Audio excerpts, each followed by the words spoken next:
morning to you all. Welcome into the Daily Deep Cut, brought to you by the Beat Sessions. I'm your host, Mitchell Weary. Hope you're having an excellent Friday. We made it through the week, everybody. The weekend is upon us. Hope you have some fun plans, concert lined up, anything, just a good time. Family, friends, with whomever it may be. I hope you get to sit down and check out some new music. This weekend, finally, we have a little bit of momentum coming out of the new year. It was a bit of a slow start, but Franz Ferdinand, new record. It's interesting. Excited to talk about that. That and Ringo Starr as well. Haven't had a chance to listen to that record quite yet. Those two records, amongst others, dropping today. So very excited to get into that, but also very excited to get into our Daily Deep Cut today as well. If you're not familiar with the concept of the show, it's pretty straightforward. Choosing a song every day that is a deep cut. A song that, you probably would never hear on the radio, probably would never hear unless a good friend was able to show you the way. It's really bad. I apologize. But it's a fun concept that gives me a chance to interact with you guys. I feel a lot more, so don't be shy. Throw down your thoughts in the chat on the song. I look forward to hearing from all of you. If you even feel as kind as super chatting, that's always appreciated. If you want to like, share, subscribe to the channel, do all those things to help me blow this project up in 2025, that is much appreciated. The Daily Deep Cut does have a theme on a weekly basis. We've been looking at classic rock tracks from the 1970s. A lot of them coming in right at 1970, and Oh Sweet Nuthin' is another one of those songs from the album Loaded, released November 15th, 1970. This is a polarizing record. I do love the hell out of this record. Everything about the spectrum of the Velvet Underground, frankly. John Cale, I would say, is kind of the, to the outsider for this band, is the unsung hero. Everybody pretty much knows who Lou Reed is. But the first record especially, the Velvet Underground and Nico, the avant-garde style. If you're familiar with John Cale and the way his career has continued post-Velvet Underground, you know that a lot of that was him, I would argue. A lot of that was him pushing Lou Reed in that direction. Lou Reed was the one who wanted to tighten things up, who wanted to maybe take the more structured approach to music versus some of the slightly formless compositions that the Velvet Underground and Nico harbored. But it's an interesting trajectory, this band, because a lot of people argue that call it a pop-driven direction, the idea that these guys flat out were looking to make a hit single with this record, or multiple hit singles. The band working with Doug Yule at this point, and it's interesting how much of a role he ends up taking. It's almost at this point where he has usurped Lou Reed as the band leader, and it's unfortunate. I mean, Lou Reed writing the majority of these songs, he'd go on his solo career. It's evident that so much of his genius is at the foundation of this record, but I mean, Doug just was all over on this thing. Bass, piano, drums on half the tracks. Mo Tucker, unfortunately, not contributing to this project, even though she is credited. She was pregnant, so I mean, you can't blame the woman for taking care of herself during that time. But mostly Doug on the drums, and then a few other drummers, including his brother Billy, who actually drummed on Oh Sweet Nothing. This is a record that I love it. I love everything that the Velvets did from start to finish. There's a reason that, if you jump on Apple Music, I don't, I think like most people, I don't throw Squeeze into the mix as much as I appreciate Doug on this record and his contributions and what he brought to the table with what this record does stylistically. By the time Lou left, by the time Sterling and Mo were gone, it doesn't really count if it's just Doug Yule and a bunch of session musicians. Like, there's no original members there anymore. It doesn't feel right to me. But the direction of this record, the nature of it, is fascinating when you consider the music redirecting to a more traditional rock and roll structure at a time when you did get soft rock and disco and a lot of stuff kind of taking hold that In a lot of ways, it feels like Loaded was saving rock and roll versus, patronizing it or even, even going below what most would consider the standard of what the Velvet Underground brought to the table. This is the title. It's definitely, the title is loaded. It's fully loaded. It's certainly, given this band's nature, the things that they have discussed, certainly refers to being loaded on drugs, but also loaded with hits. That's, again, the idea with this record. The record company just kind of breathing down their neck with this thing and wanting them to produce something that was commercial, that was viable. And Lou Reed feeling that as well. I think at this point, 6 years in, started the Velvet Underground in 1964. He was wanting the band to have some type of commercial success. It's like anything else. It's the resources that are generated, the ability to take what you're trying to create to the next level. I feel the exact same way with my show.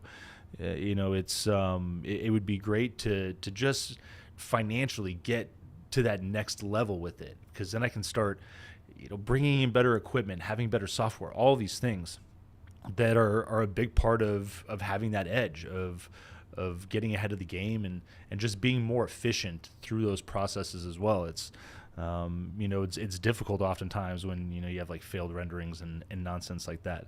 So I definitely get the desire for that from Lou Reed and from all of these guys in the band. And it feels like with this record they did hit some level of success.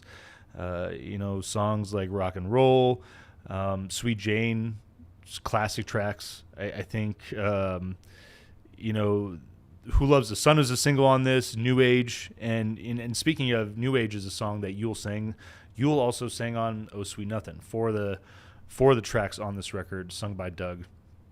And Lou Reed was the one who encouraged him to do it. I mean, there's this kind of moment where it almost feels like Lou was like, yes, like take the reins and help me out with this thing, until the dynamic was no longer good. And for real, like at the end of the day, Lou Reed, not a fan of this record, argues that the album was re-edited. But Yule says that Reed was fully aware of the edits, that the album was pretty much finished by the time he quits the band on August 23rd, towards the end of those Max's Kansas City show runs. It was like 9 weeks or something that they had there. I mean, this was a time when the band really was hitting that stride. I would say finding that commercial success, finding that visibility that they were looking for, and it just to no avail. Unfortunately, it just didn't bring around what they wanted, what they thought it would, unfortunately. And sadly, with Loaded, you do see the demise of this band. Now, Oh Sweet Nuthin', as far as the interpretation of it, I love it. It feels like a hymn in a lot of ways. It feels like an elegy. It feels like Lou Reed with some type of prescient knowledge, knowing that by the time this album's out, like, I won't even be there. This thing will be done. Like, I think he felt and knew that in a lot of ways the Velvet Underground just never materialized into what he wanted it to be. Unfortunately, it's one of those projects that it took years. It took, I mean, maybe even decades for people to reflect on these records, the influence that they had, the quality of them. I mean, 4 amazing albums, plus Squeeze. But knowing that it's, again, if you don't count Squeeze, Oh Sweet Nuthin', it feels like Lou Reed being able to have the last word. It almost feels like this send off, this little bit of like bitter swan song, and not that it's like bad resentment. I think there's this idea of, well, shit, you know what? Like, we really tried. These guys played their hearts out for the better part of half a decade, and just couldn't get that momentum that they needed, that they were looking for.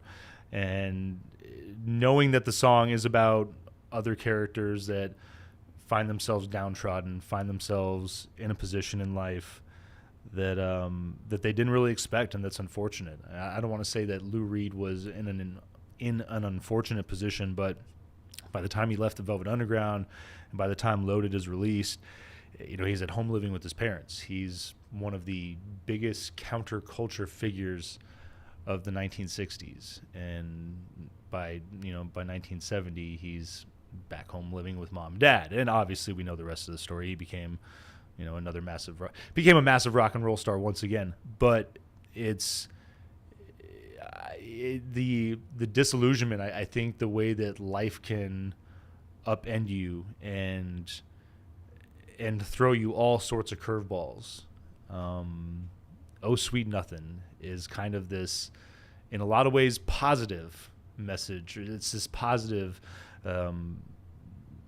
essence that's attached to the idea of, life doesn't really owe you anything anyway. So knowing that you did wake up, knowing that you do have lungs, or air in your lungs, excuse me, that you're alive and that you're able to go out and pursue whatever it is that you may want to. It's hokey oftentimes for a lot of people, but there's something to be said about it. And I think that there's this balance of spite, but also knowing that, hey, that's just part of life, and life hands you lemons, you got to make lemonade. It's just everything that I want in a rock and roll song too. Just from the opening, you get this really nice, mellow, somber song. I mean, it is definitely a sad tune right from the get-go. Slow pace, kind of just lingers along for a little bit. I love the way the bass just sort of floats and drifts along.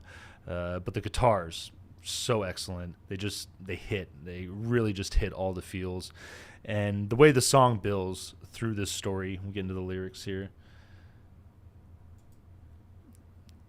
And as I said, I think that Lou, he's too good of a songwriter to sit and mention himself. But I think to a degree there is an element of the downtrodden feeling that he had at this point in the Velvet Underground career, just coming up short and just feeling frustrated with that. Say a word for Jimmy Brown, he ain't got nothing at all. Not the shirt right off his back, he ain't got nothing at all. And say a word for Ginger Brown, walks with his head down to the ground, took the shoes right off his feet, to the poor boy right out into the street. And I think talking about Lou Reed and this song, I think it's even more ironic that we're hearing Doug sing it. But his howl is just so good. I think ultimately it was the right decision to have him take on this track. Who knows at the end of the day how it would have sounded if Lou had done it. I'm sure there's outtakes there somewhere where he's done a vocal. If you guys have any info on that, there's certainly these collections and stuff that, I mean, so much material out there that I certainly have no doubt that I could have missed that. So if you guys know of a version of a recording of Lou doing the vocals on this, I would love to hear that. Yes, and this is what he said. Oh, sweet Nuthin, she ain't got nothing at all. Oh, sweet Nuthin, she ain't got nothing at all. And say a word for Polly Mae, she can't tell the night from day. They threw her out into the street, but just like a cat, she landed on her feet. I really just love that line. And say a word for Joanna Love, she ain't got nothing at all. Because every day she falls in love, and every night she falls. And when she does, she said, oh, sweet Nuthin, you ain't got nothing at all. And it repeats that, and I just love the, oh, let me hear you, and it goes into the first solo, which is, I don't want to say it's tame, but in comparison, it's definitely kind of a solid bridge. It serves as a way to up the energy of the track. And the energy is slowly building through this song as well. That's what I love about it. You feel, even though the tempo doesn't really necessarily pick up, you can feel the textures, you can feel the intensity in Doug Yule's voice kind of building on the story and the desperation that the characters feel, the urgency that's kind of there for turning or wanting to turn things around. Say a Word for Jimmy Brown. And I keep forgetting to put up graphics here. That's my bad, guys. Sorry about that. Get back into this here. Say a Word for Jimmy Brown. He ain't got nothing at all. And this is last verse of the song, and that's where coming off the solo, there's definitely kind of this anticipation that you can feel in this particular verse that doesn't exist in the first two. But basically kind of a refrain, not a shirt right off his back. He ain't got nothing at all. And Say a Word for Ginger Brown. Walks with his head down to the ground. Took the shoes right off his feet. To the poor boy right out into the street. And then, Oh Sweet Nuthin, ain't got nothing at all. You got that refrain there. But then the song just goes to work in the back half. One of the most satisfying builds into a song. Honestly, I think the build up for this song into the solo and the coda is better than Stairway to Heaven in that build up. I absolutely adore this song, and especially I'd argue that of all the tracks on Loaded, this is the one, given the runtime, given everything that's going on, it kind of feels like a song that could have been included on any of the three records that came out prior to this one. Maybe not the first record, maybe not Velvet Underground and Nico, but I think of songs like I'm Waiting for My Man, for example. It's catchy, it's got structure, it's got form and drive. And I could argue that Oh Sweet Nuthin, again, there's a lot about it that is vintage Velvet Underground, which, and especially at this point in the song, because the solo just goes to work and it just goes bonkers. I mean, Billy Ewell is just going nuts on the drums. You get this big old vocal refrain of "She ain't got nothing at all."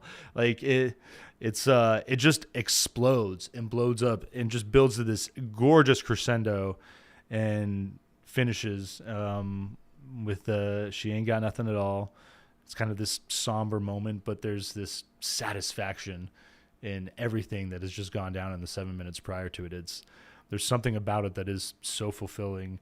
The admission of, I don't know, like lyrically, just letting go.